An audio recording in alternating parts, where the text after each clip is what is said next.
Okay, let's just do something for the fun of it. I got this Bestech Paladin, of course, got it from White Mountain Knives. But I've got one already. I've got an orange one, but I want a beige one because I just want to dye the scales and I want to take you guys through what I do in case you're curious. And I'm sure there's people out there that are better at this than I am, more accomplished, but I'm just going to show you a step by step of what I do. And we're going to go from disassembly, dyeing it in the kitchen, on the stove, that kind of thing, reassembly, and hopefully we don't have too many complete disasters. Thank God for the power of editing, because this would be way too long if we didn't. Okay, we've got a beige or tan G10 scale. I love the Paladin. It is like the most practical, wonderful knife. Like I said, I have an orange one. But what are you going to do with orange scales? I mean, I think you're better off starting with tan or beige. Anything as light as you can get to start off with. So, could you do something with this? Maybe you put navy dye or something. I don't know. I'm not going to really worry about that. I'm just going to start with this. This is my fourth knife, and it's going to be the first time I go to something other than navy in color. So let's take the dang thing apart. And, oh, well, there's my little lube for when I reassemble it, okay? And then, here's a number 6 and here's a number 8. But I encourage you, if you don't have this, and I've been asked before, Weehaw bits. Now, I get these from KC Tool, and KC Tool is in the Kansas City area. Chris Conaway works there, or did when I talked to him months ago. And Chris Conaway is Sheepdog Knives, right? AKA, also collaborative on the Kaiser Sheepdog, and the XL is coming out this year. Gotta have that one. So let's just start this party. And these usually come apart really good. I mean, look at this. I mean, this was not Loctited in or anything. Of course, they got a D-shaped pivot because you really don't have a Torx entry here, but you got a D-shaped pivot, so it's not going to spin. So you can just unscrew it. Okay, now we'll take my little number 6 here. I get these every once in a while when I get a knife from China and they throw these little things in. So I go, well, if I'm going to wreck something, I might as well wreck them. So here we go. Loosen this little puppy up. Here we go. Duh. Can't leave that attached if I'm going to dye the scales. What am I thinking of? I was just thinking about disassembly and not dyeing the scales. So yeah, everything's got to come apart. And turn. So far, so bad, huh? Okay, let's just get that off. And there, I'm going to leave the screws in there. They look about the same. And this little puppy, I guess I didn't unscrew enough. Now it is. Okay, dump the screw off of that. Get all my little pieces, parts down in here. Take this liner off. Okay. Ooh, we got multi-row ceramic bearings. No wonder these babies are so smooth. I know I've taken one apart before, but I've taken a billion apart since then, so I always keep forgetting. But yeah, okay. So, and here's your stop, blade stop. Here's your other set of bearings. And then here's your pivot that comes in from the presentation side. And, oh yeah, well, let's take this. We got to do this first. Got to take the back spacer off, which is going to get dyed. And then, oh, we do have these exposed over here. Okay. Oh, this might be fun. I should have loosened these up before I, well, I'm lucky. Yeah, you want to loosen all the screws up before you do this in case this is jammed in here pretty good and you're going to have to grab that stand off with pliers or something to break that screw loose. You're better off loosening all the screws while it's assembled. I'm lucky that I didn't have an issue here. Okay, so push these out. Okay, there we go. They're gone. Now we got to get this out somehow or another. It's embedded in the scales.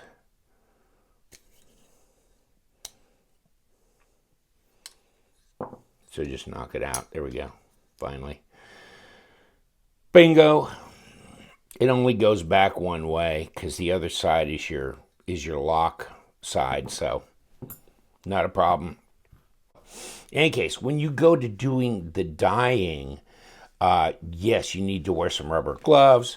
You touch the dye or these wet parts when they come out of the dye, and you're going to be whatever the color is. So since I couldn't find her floral wire, I just took some paper clips. And the thing is, I want to make sure that I put these together in a way. I'm going to do this, okay? It doesn't really matter that much, but I'm going to put the spacer between these two scales so they don't hang together too closely.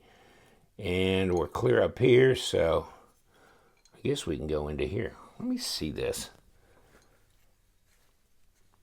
Of course, that's going to be under the pocket clip. In any case, so, okay, we can do this. And then I'll just wrap this around here kind of in a loose fashion so I can dunk it, you know, in the dye, okay? So now we're going to go and put this in the pan, and I'll show you how I do that. Okay, here's our deal. I got just a stainless steel pot. Got my gloves on. Remember the rubber gloves, okay? Stainless steel pot, because it won't absorb the dye. It won't color the pot. Okay, I've done this 4 times with this. So, and I put water in, and this is, you can see about the size of this. And I've got it about half full, which is probably about 2 quarts. So, some people are saying 1.5 quarts. I don't really care. 2 quarts I think will be fine. You know, traditionally I've done the navy, and when that dye water cools down, I pour it in a plastic jug and keep it, because you can use this over and over, okay? Now, I got this, because the navy's been almost too dark for what I was trying to accomplish, so this ought to be lighter. Hopefully, and you can see it's liquid all-purpose dye, okay? Now, I also have this, which I've been considering, and at some point in time we'll do this as well. Cherry red, we'll see how this works. This is also all-purpose. Now, whether you can get the dyes that work specifically for synthetics and stuff, and they'd work, probably. The powder dye, probably. So, I don't know. I'm just using the liquid dye. I got like a paper towel with a paper plate so I can, you know, pull these out and put them right here so I'm not going to drip and stuff. So I can lay them here and kind of blot them a little bit before I run. And of course, the sink is got dirty dishes around it. The sink is a stainless steel sink, so, you know, I can rinse off the scales in that sink without, you know, affecting it or getting the color embedded in it. So, and then of course I've got the white vinegar, which I put 1/4 cup of that, or just a slug, whatever. I mean, I'm not measuring. The dye here, 1/2 cup of this supposedly, and this is still heating up. I don't boil the scales. I bring it to where I see it starting to boil, and then I back it off. So, in any case, let's get a cup out of the drawer and I'll do that. Okay, got me a cup out of the drawer. So this is half cup. So I'm going to pour the dye in here and try and hold the camera at the same time. And I've shaken up this bottle. So let's do this, and I'm going to look around the camera. I don't think I'm going to go a full half cup. I want my scales, I don't want them too dang dark. Okay, heck with it. Yeah, royal blue. That might be interesting. Okay, and then, ooh, blueberries. What do we got for dinner? And then I'm going to put in some of this vinegar, supposed to help, you know, get the dye to penetrate. Who knows? I'll pour a little bit of this into this cup. And about half a thing of that. Okay. Whether that makes a difference or not, I don't know. But we're going to put it in. Okay. Then we're going to stir with our cup. It won't make the cup any different color because it's stainless steel, so that'll all be fine and dandy. And of course, this is on a granite countertop, so that'll wipe up just fine. Let's do that right now. Okay. Yeah. Okay, that might be the color I'm looking for, though, as far as these are concerned. Okay, I really got this thing blasting now as far as getting hot. Now, when I get done, I'm gonna set my timer for like 12, I think 13 minutes right in there. But I usually come back every 5 or 6 minutes and kind of pull the scales out and take a look at them. But right now, I'm just waiting for this to kind of start boiling. Okay, so see how this is starting to boil? That's a real brew, isn't it? It's starting to boil. So I'm going to kick it down, you know, down on the stove a bit to where it's not going to go to a rolling boil. And then here's my stuff, right? So these things are going in. I'm going to try and get them to spread out a little. There you go. Spread out a little. And then, and they're already submerged in here, so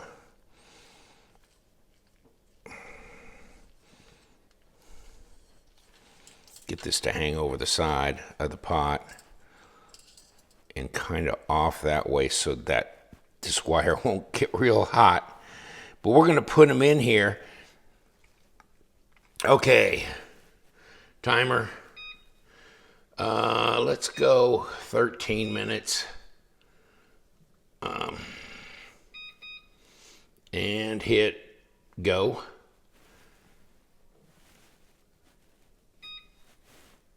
And there we go. So we'll check here in about, well, it is kind of boiling a little bit.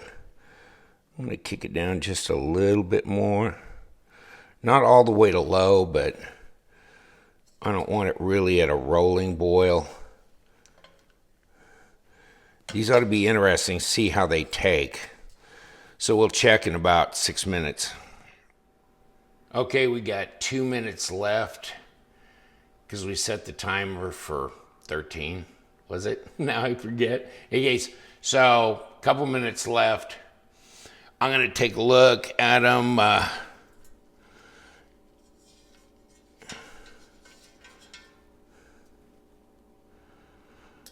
They don't look bad. Not bad at all. Okay, our time's up. Let's hope that we're good. And I think we're probably going to get all the good we're going to get. I don't think leaving them in for 20 minutes is really going to be all that more effective. So I'm going to pull them out, and I'm going to lay them right here.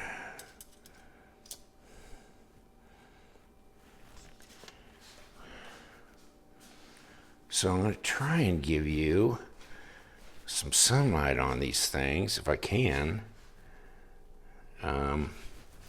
Damn. Well, there you go. What do you think? I'm thinking I like that. I think I like that color. Okay. Over to the sink. Grab the scales. Hose them down. Yeah, I think it took all right. I mean, I like the grain pattern.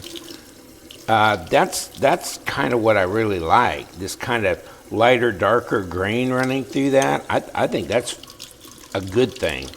For me, that's a good thing. Okay, there's the insides of the scales, and there's the outsides.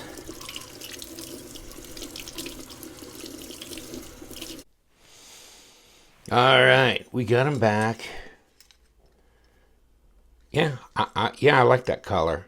I mean, maybe it didn't embed in here, and one of the guys I've been kind of back and forth with on this dyeing, he's going, maybe if you actually put the dye in with the scales and you drew all the air out and vacuum sealed them in there for a while, they'd impregnate all the way.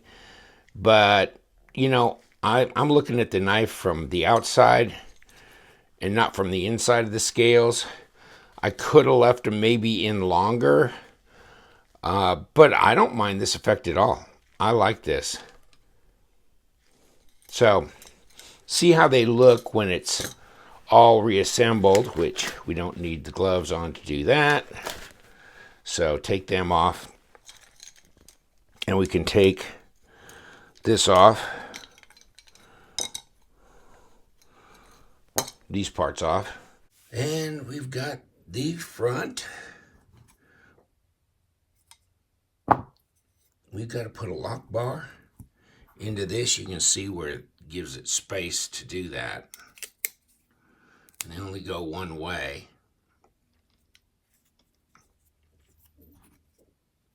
And of course, this is going to be our presentation side. So this is where we put this pivot screw, and it's D-shaped. And there's going to be, let's get these parts from the edge of the table. There's that D shape, so we want to line the D shape up with that liner. And there we go.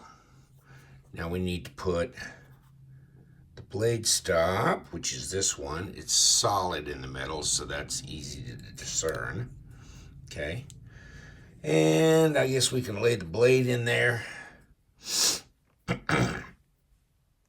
And we've already got them, and I've already put some lube on that, so just like that. Now we got a couple of standoffs that are going to go here. Put them there. Then I've already dumped this, like you saw, in here, so this, touch it with a little bit more lube maybe. Multi-row ceramic bearings. Very nice. Okay. And of course, the back spacer, which goes and wraps around. So the curved part goes here and the straight part here. See if we can get this pushed down in here. Like that. So we can line up the stop, the standoffs, all that good stuff. Then we got to put this on because we can't lock anything down till we get that scale. We can get this.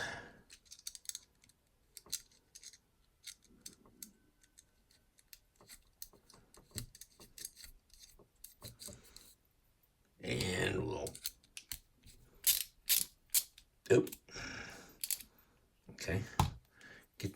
lock down a little bit. Bring some of our little screws here. And take the scales, get them put in here, backside, mate to that. Okay. One of those is the backside of this. Just like that.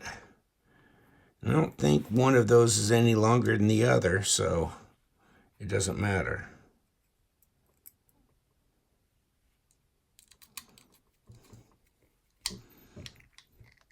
Okay.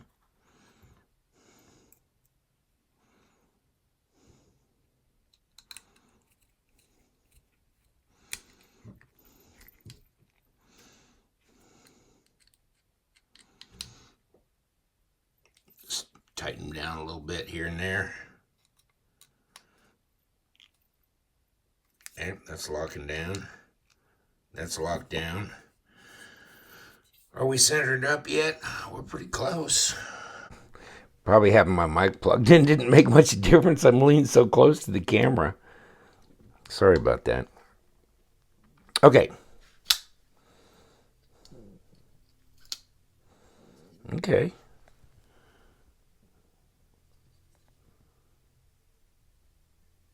Yeah. I like that color. You got that grain thing, so if you wanted it monochromatic, I don't know how you do that because it's the density of this grain on this G10 that's probably going to make it look like that regardless. And I know the Bestech Barracuda was the same way. I don't mind the lighter, darker bands, actually. So, and there's your backspacer. It looks like it absorbed the blue, didn't it? Wow. Not bad, not bad. So that's front to back, how you do the scale dyeing. And you know what? Yeah, I like that. I hope this was helpful. I don't know. I don't think there's a super exact science, and I think it's something you can experiment with. So have some fun with it. Take care. We're out.